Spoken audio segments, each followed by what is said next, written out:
देश की जो आवाज उठाएगा वही प्रतिनिधि चुनकर जाएगा वहां। देखिए, सबसे बड़ी बात है कि देश इस टाइम त्राही कर रहा है बीजेपी सरकार से। इसको चेंज नहीं करेंगे, सब लोग मिलके पूरे अलायंस को जिताएंगे नहीं, हमें देश को अच्छा नहीं बना सकते। बेरोजगारी सबसे बड़ा मुद्दा है, दूसरा है महंगाई। राजधानी दिल्ली में 25 मई को लोकसभा चुनाव को लेकर मतदान होने हैं, लेकिन उससे पहले सभी राजनीतिक पार्टियों के उम्मीदवार लोगों के बीच जाकर संवाद भी करते हुए नजर आ रहे हैं। लेकिन चुनावों को लेकर जनता के अलग अलग मुद्दे भी सामने आ रहे हैं। इस वक्त हम पूर्वी दिल्ली के लक्ष्मी नगर में मौजूद हैं। यहाँ लोगों से जानने की कोशिश करते हैं कि चुनाव को लेकर क्या कुछ वो सोचते हैं, क्या कुछ उनके मुद्दे हैं। लोगों से ही जानने की कोशिश करते हैं। आप ही जो शुरुआत करते हैं, पूर्वी दिल्ली के लक्ष्मी नगर में आप रहते हैं, क्या कुछ इधर के मुद्दे रहने वाले हैं? इस बार आप चुनाव को लेकर क्या सोचते हैं?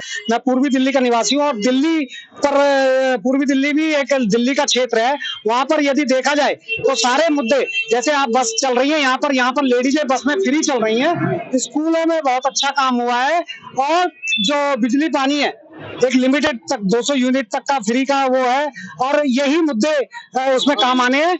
लेकिन सबसे पहले जो आम आदमी की जरूरी चीजें हैं वो कारगर होंगी। संसद में देश की जो आवाज उठाएगा वही प्रतिनिधि चुनकर जाएगा वहां।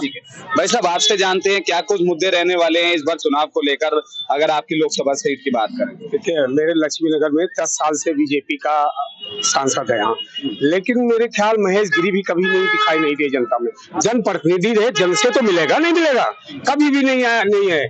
और उससे आगे निकल गए गौतम गंभीर जी, वो भी 5 साल बीत गए, कहीं नहीं आए। इस बार चुनाव को लेकर कांटे की टक्कर रहने वाली है, क्योंकि एक तरफ इंडिया अलायंस गठबंधन है तो दूसरी तरफ बीजेपी अकेली लड़ रही है। देखिए, सबसे बड़ी बात है कि देश इस टाइम त्राही कर रहा है बीजेपी सरकार से।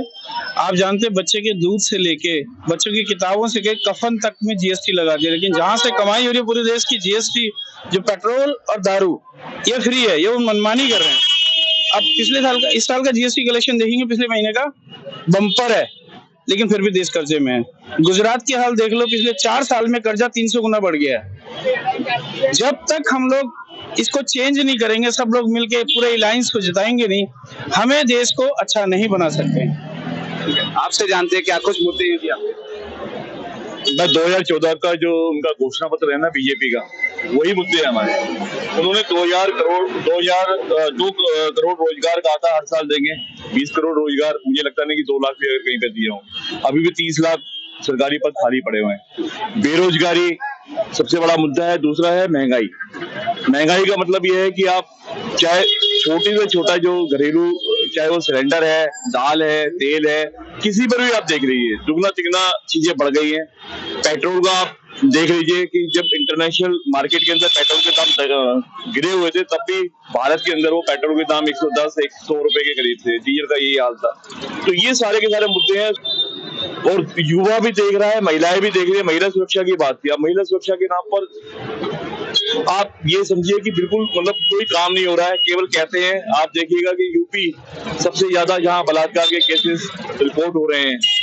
दिल्ली के अंदर कानून व्यवस्था बीजेपी के हाथ में है, एलजी के माध्यम से ये सरकार चला। दिल्ली के अंदर बुरा हाल है कानून व्यवस्था का। तो ये सारे मुद्दे, ये सारे दिल्ली के लोग, क्योंकि पूरा हिंदुस्तान आपसे ये मिनी हिंदुस्तान होता है। 4 जून के बाद एक तस्वीर सामने साफ हो जाएगी कि सत्ता में कौन आता है, और कितनी उम्मीद आप लगाकर बैठे हैं कि आपके मुद्दों पर भी विचार हो सकती है, चर्चाएं हो सकती है और आपके मुद्दों पर काम हो सकते हैं। कितनी उम्मीद है जनता को? जहां तक मैं समझ रहा हूँ, जो 3 चरण का चुनाव हो चुका है, देश के जो वाकई मुद्दे हैं जनता उस पर वोट दे रही है। तो बिल्कुल लगातार देश में चुनावों का माहौल चल रहा है, लोगों के भी अलग अलग प्रकार के तमाम मुद्दे सामने आ रहे हैं, लेकिन 4 जून के बाद एक तस्वीर साफ हो जाएगी कि सत्ता में कौन आता है और कौन जनता के मुद्दों पर खरा उतरता है।